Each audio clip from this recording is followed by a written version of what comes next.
વડોદરાથી અયોધ્યા જવા સાયકલ યાત્રા પર નીકળ્યા। અયોધ્યામાં 22મી જાન્યુઆરીના રામ મંદિર પ્રાણ પ્રતિષ્ઠા મહોત્સવ યોજાવા જઈ રહ્યો છે, જેને લઈને પૂરજોશથી તૈયારીઓ ચાલી રહી છે। ત્યારે વડોદરા શહેર સોમા તળાવ ખાતે આવેલા હનુમાન ટેકરી વિસ્તારમાંથી 4 યુવાનો દ્વારા 1235 કિલોમીટર સાયકલ ચલાવી અયોધ્યા પહોંચશે।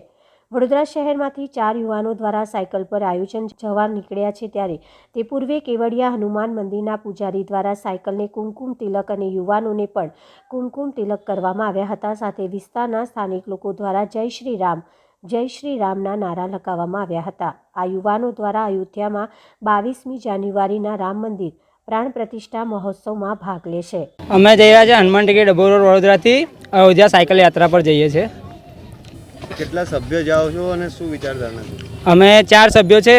જે શ્રીરામનું મંદિર આપણે 500 વર્ષ પછી બન્યું છે, જે આપણા વડોદરામાંથી અગરબત્તી અને જે દીવોને એવું મોકલાયું છે, તો અમે નક્કી કર્યું છે છોકરાઓ કે અમે બી જઈશું। તો અમે સાયકલ લઈને તૈયાર થઈ ગયા છે છોકરાઓ। અંદાજિત કેટલા કિલોમીટર તમે ચાલવાના છો અને કઈ રીતે? 1235 કિલોમીટર છે। અમે દિવસે સાયકલ ચલાવીશું અને જે સાંજે આરામ કરીશું। શું નામ? મારું નામ માછી સુનિલ। જય શ્રી રામ સેવા મંડળ, હનુમાનજી મંદિર, હનુમાન ટેકરી ડભોઈ રોડ વડોદરા।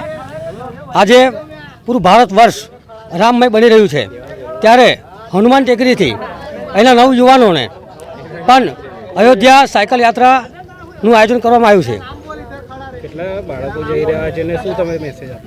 4 બાળકો જઈ રહ્યા છે અહીંથી, અને એમની યાત્રાઓ શુભમય રહે, એમનું શરીર તંદુરસ્ત રહે એવી ભગવાનને પ્રાર્થના કરીએ છીએ।